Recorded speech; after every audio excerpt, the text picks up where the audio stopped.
Мусай в жаре мой пес. Я знаю, что пес мой пока еще мал. Ну что же, зато он смел и удал.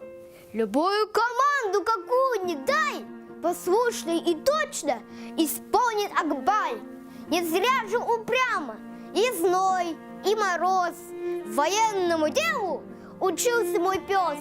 Он может и ползать, и смирно лежать, и ров перепрыгнуть, и колос подать.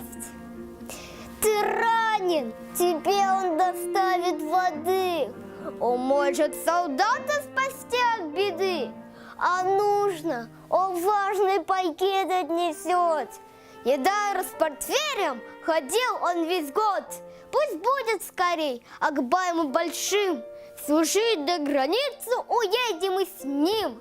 Хотя и сегодня Акбайму готов бесстрашно страну защищать от врагов.